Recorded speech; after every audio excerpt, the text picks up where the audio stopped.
మన ప్రభు అయిన యేసు క్రీస్తు నామములో దేవుని బిడ్డలు మీ అందరికీ ప్రేమపూర్వకమైన వందనములు. ప్రియమైన దేవుని బిడ్డారా, ఈ దినములలో మనకి ఎవరైనా మేలు చేస్తే ఆ విషయమై మనం మర్చిపోతూ ఉంటాం.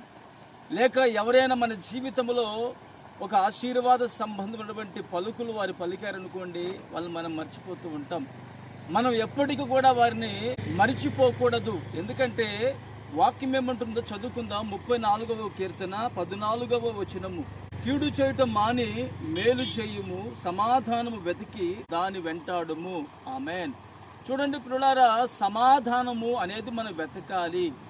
రోమపత్రికలో ఉంటుంది, మీ చేతనైనంత మట్టుకు సమస్త మనుషులతో సమాధానముగా ఉండు అని వాక్యం ఉంటుంది. ప్రతి వారితో మనము సమాధానాన్ని కోరుకోవాలి, కానీ ఎవరికి మనము కీడు చేయటము అనేది కోరుకోకూడదు. ఈ రోజుల్లో చాలామంది కీడునే చూస్తూ ఉంటారు. కొందరు అనుకోని మాటలు అన్నప్పుడు, కొందరు చెప్పకూడనివి చెప్పినప్పుడు వారికి ఎలా మనం కీడు చేయాలా అని ఆలోచిస్తాం. కానీ వాక్యం ఏమంటుంది? దేవుని బిడ్డలుగా కీడు చేయటం మాని మేలు చేయము అంటున్నారు. అంటే ఎవరైతే మనకు కీడు చేస్తున్నారో వారికి మనము మేలు చేసే వ్యక్తులుగా నిలిచి ఉన్నప్పుడు ప్రభు మన జీవితంలో ఆయన సమాధానము కలుగు చేయగలిగిన వాడు. మరి ఈ రోజున నీవు నీ విశ్వాస జీవితము అనేది ఎలా ఉన్నదో ప్రభు ఎదుట, వాక్యం ఎదుట నీ జీవితాన్ని మలుచుకొనగలిగితే నిశ్చయముగా నా యేసే నీ జీవితంలో కీడు చేసే వారి సైతము నా ప్రభు యేసు క్రీస్తు వారు నీకు మేలు చేసే విధంగా చేస్తారు. లేక ఎవరైతే నీకు కీడు చేస్తున్నారో వారికి నీవు మేలు చేయము.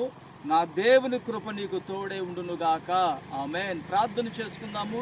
ప్రేమగల తండ్రి, పరిశుద్ధుడా, జీవాధిపతి, స్తోత్రం చెల్లిస్తున్నాము నాయన.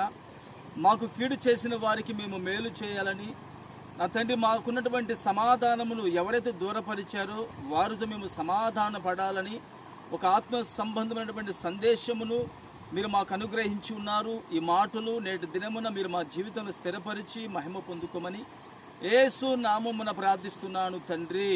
ఆమేన్. క్రీస్తునందు ప్రియులారా, యూట్యూబ్ ఛానల్ని మీరు ఇంకనూ సబ్స్క్రైబ్ చేసుకునకపోతే ఈరోజు మీరు సబ్స్క్రైబ్ చేసుకునండి. మీ స్నేహితులకు, శ్రేయభిలాషులకు షేర్ చేయండి.